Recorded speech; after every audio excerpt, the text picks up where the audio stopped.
Hello and welcome once again to Centrum Guardians 2013.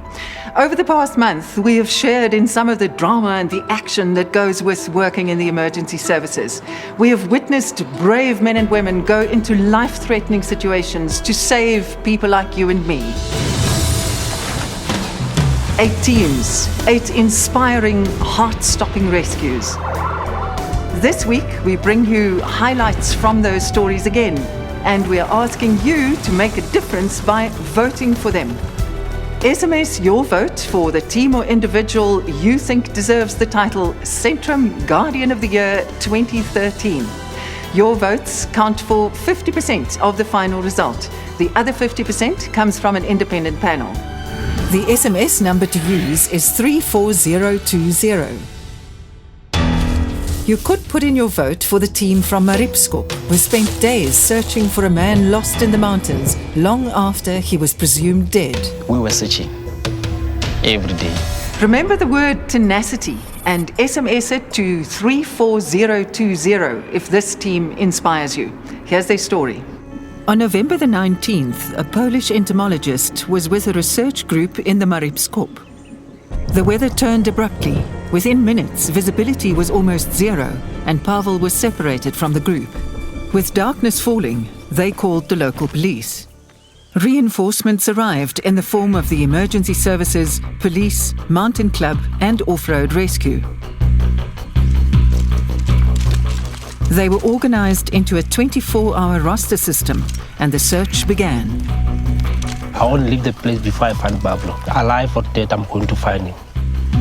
Alone in leopard country, Pavel had no idea where he was. But the conditions were just tough. And after 72 hours, the chances are the animals might have eaten the person. After 5 days of searching, one remote valley remained, steep, dangerous, and isolated. They said, I need one team that can volunteer to go down there. The hand-picked team headed off and continued the search for Pavel. Finally, evidence they were on the right path. It's a pouch for the knife. We were rejuvenated. They returned to base for the night. Tomorrow, guys, we are going to find Pablo. We're just near. We're calling his name. We're using the whistle. Pablo! Pablo, Pablo. We start hearing somebody responding to our call. We start going to the direction where the sound is. I can't explain that moment. You were so happy. I never saw a happy man like that. You can vote for this team by SMSing the word tenacity to 34020. You can also go to the website, the Mobi site, or Facebook to vote. Proceeds from the SMS votes go to the base station of the Guardian you vote for. Vote now, make a difference. After the break, a steep ravine and a treacherous hoist. You're like, wow, we actually dodged the bullet here.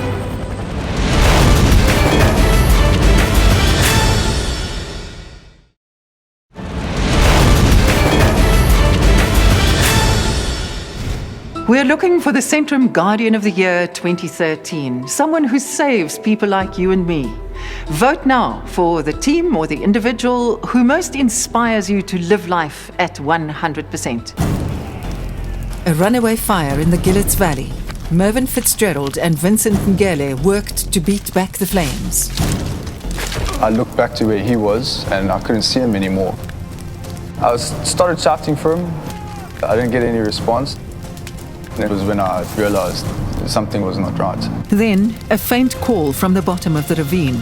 I immediately notified our communication center that we got a firefighter down.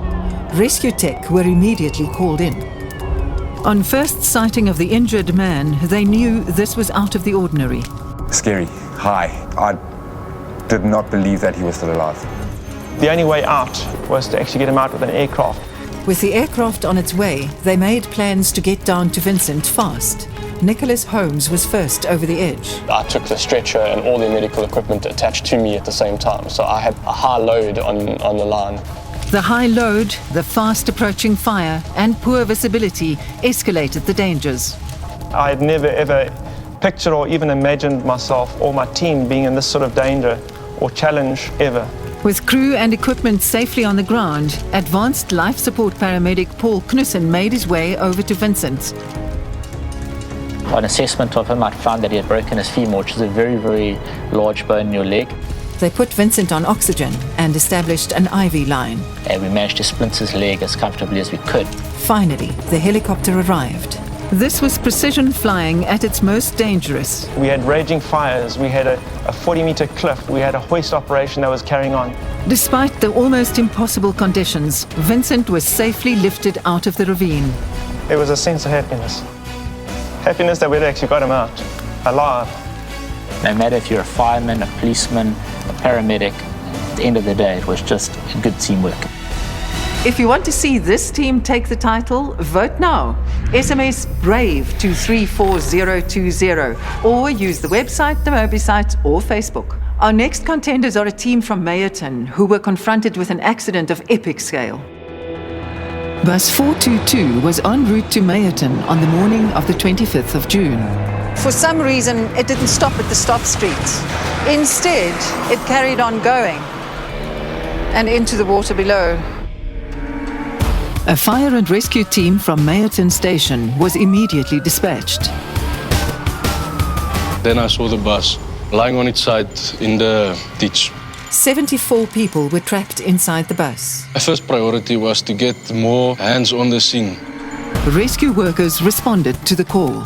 When we arrive at the scene, it's like we are shutting down as human beings. It took extreme focus for the teams to pull together. Suddenly your training takes over. You know exactly what you have to do. Get the basket stretcher down there and start getting the patients out. One by one the people was coming out, and then he said 60 people still trapped inside the bus. Surviving patients were near hysteria. And at one stage, one of the patients, a lady, grabbed my arm and she's asking, please help me. But we can't take her out because there's between 10 and 20 people that's lying like this. The team worked systematically to free the terrified victims one by one, like pieces of a tragic puzzle. It was touching your heart because you know there's people in there and these guys are trying their best to get those people out as fast as possible. Just trying to concentrate on the one that you are saving at that moment. No one was panicking. Everyone knew exactly what they had to do. Everyone followed orders. The team worked in the bitter cold for 6 hours to free every victim from the bus. We helped as many people as we could and we did our job the right way we could. That was just relief. 6 hours in that water, I was proud of them. If you think this team from Meyerton deserves to be named Centrum Guardian of the Year 2013, SMS the word FOCUS to 34020. Your votes will help decide who takes that title. Remember, SMS FOCUS to 34020. Next, a woman stuck on the edge of a precipice, a death drop just meters away. A rescue worker acted on instinct to save her life. Ronnie Ndlovu is a firefighter based at Howick. Because she was on the tip, she was just right here. Ronnie's team called search and rescue from Durban for assistance, but they were more than 2 hours away. You think on these 2 hours, she was still holding there? Nobody has got the answer, yes or no. Ronnie took stock of the odds. That's where Ronnie said, no, I'm going in. He tied a rope around his waist and they anchored it to a tree. I went with the mentality, I'm going to grab her and then I'll come with her. I never had that mentality, no. As he moved closer, he felt the pull of the falls. I just sat down and then the water took me. Ronnie's crew held their breath as he inched dangerously close to the edge. No way to go back, no way. Ronnie could see the woman was losing her grip. I was there where she was. One slip and they would plummet down the 100-meter falls. It's very dangerous, very dangerous. I tie her with the rope and then I tell Smith, tell these people to pull. And then I pull it until we get to the safe place. And then when I get there, I took a breath, deep breath, Ronnie saved the woman from the brink of tragedy. Vote for him if you think he deserves the title Centrum Guardian of the Year 2013. Use the word instinct. You can SMS it 34020 or go to the website, the Mobi site or Facebook. Every one of them showed courage, determination and passion. And every one gave 100% to save people in life-threatening situations. Hout Bay, a vessel capsized with 50 people on board. 6 people were missing, feared drowned. Local rescue divers rushed to the scene while the NSRI plucked survivors from the sea. Then a faint tapping was heard from underneath the upturned boat. When they said no people is still in the hull and they are still alive, things changed. There's no more time for fear, there's no more time for hesitation because there's people's lives depending on you. Fabian and Alvin were first on the scene. They spotted the survivors in an open hatch. And that's when I saw the 2 sets of legs. 3 survivors trapped in an unlikely air pocket underneath the upturned boat. So I took my spare demand valve and I stuck it into the air pocket and I pushed on it. This person actually took it. Police divers waited anxiously on the surface. What felt like hours and hours, they came out with the first survivor. It's the first time that we've ever rescued a live victim from a dive operation. Police divers were briefed on the location of the 2 remaining victims.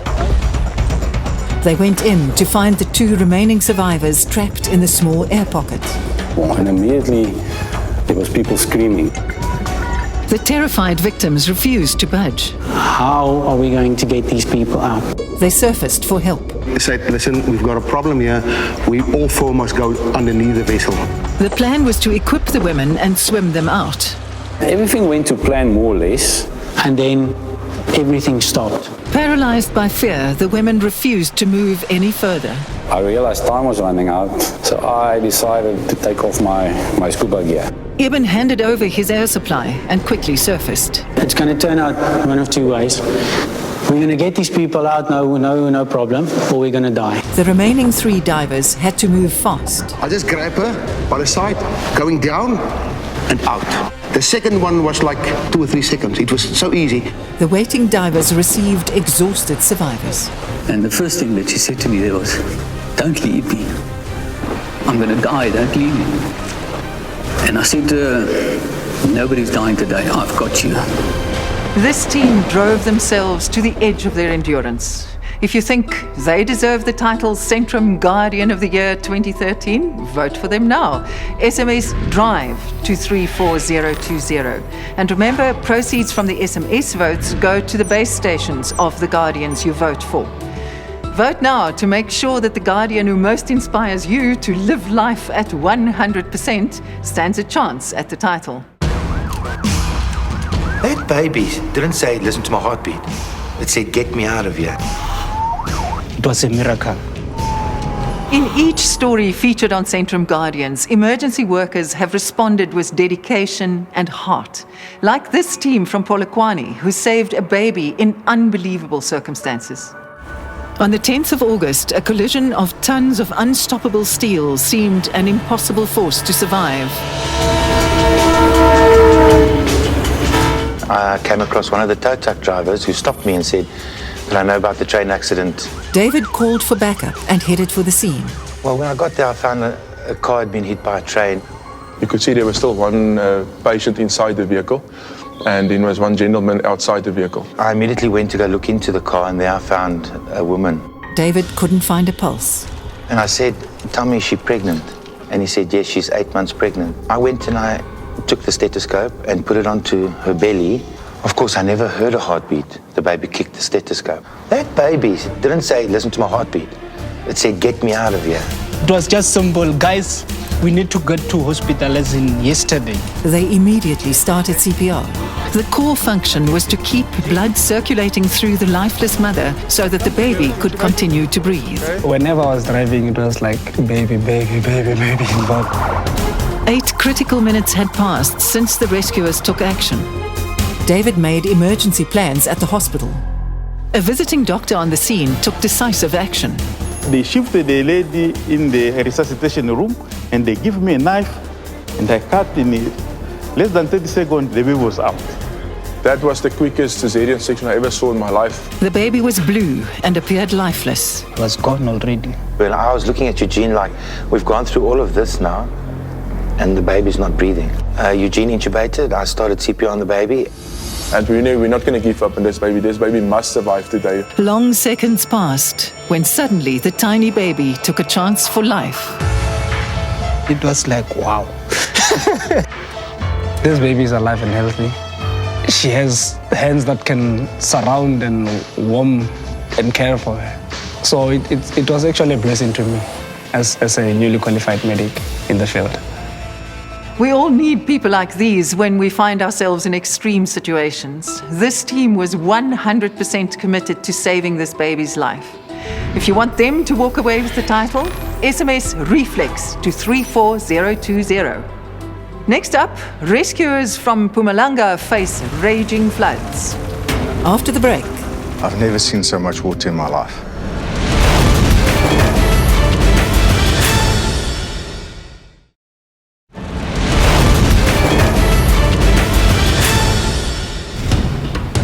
They saved more than 100 helpless victims from certain drowning. Team spirit made all the difference. A coordinated effort was the key to the success of this large-scale rescue in Mpumalanga. rescue crews in Mpumalanga are on high alert during the rainy season.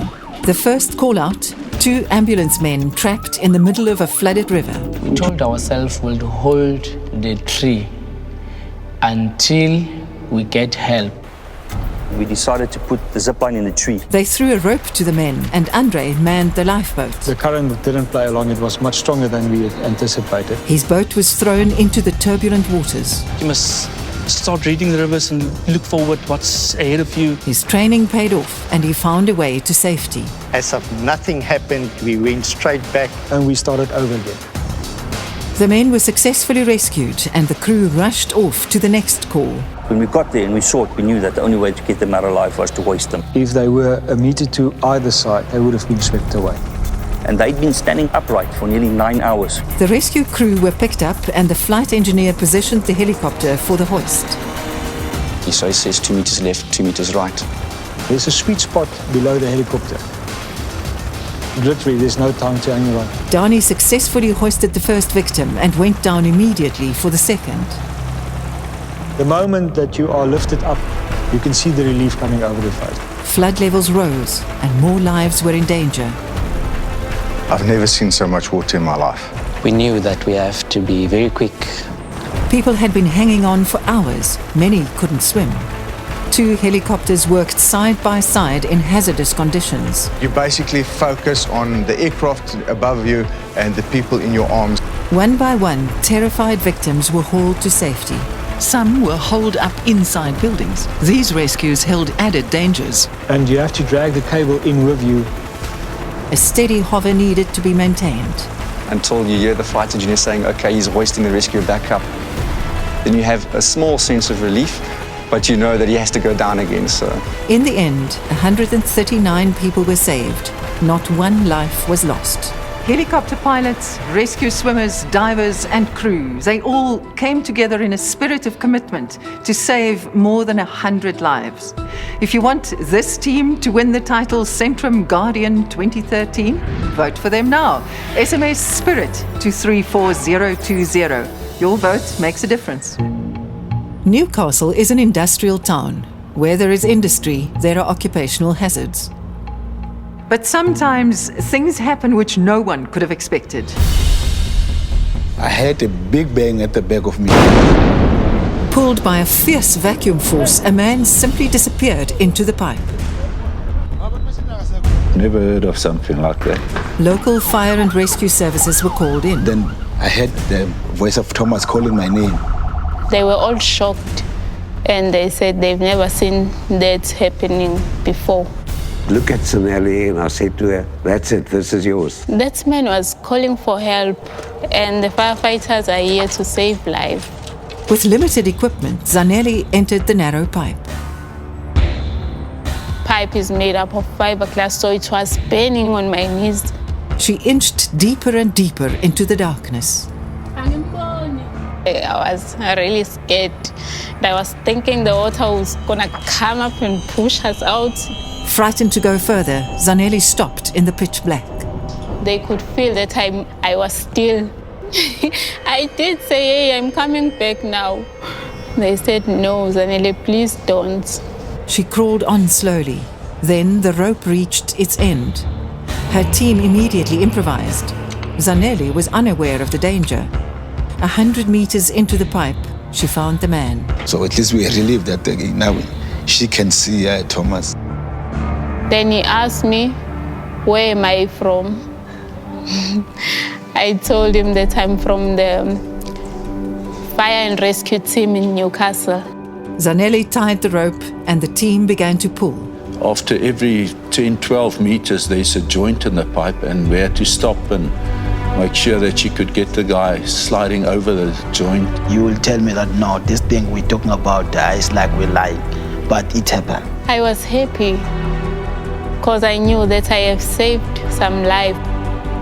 I never realized that a woman can do that job. Zanele is a hero. She is a hero. Every man and woman featured in this series is willing to go as far as it takes to save lives. If you think Zanele deserves the title, vote for her now. SMS BOLD to 34020. Your votes will help decide the winner, and proceeds from the SMS votes go to the base station of The Guardian you vote for. You can also use the website, the Moby site, or Facebook. Here's another quick reminder of the finalist stories. Firstly, the team who had the tenacity to search for a man given up for dead for 6 days.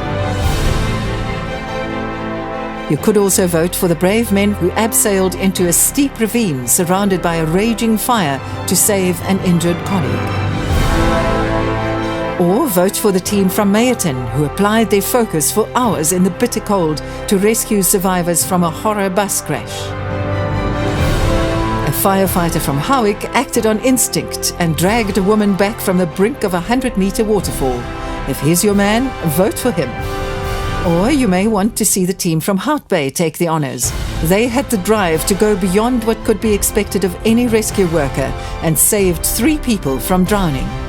A tragic train accident, a reflex response, and a team from Polokwane managed to bring a baby into the world against all odds. Vote for them now. In Newcastle, a bold young woman dragged a man 100 meters, the length of a rugby field, out of a dark and dangerous water pipe. If she's your Centrum Guardian of the Year, vote for her. It took team spirit to effect a rescue of enormous proportions in raging floods across Mpumalanga. Vote for them if you think they should take the title. Next week, we will bring you the results at a Gala Awards event where we will announce the Centrum Guardian of the Year 2013. Join us then so that together we can honour the amazing men and women in our emergency services. Looking forward. See you then.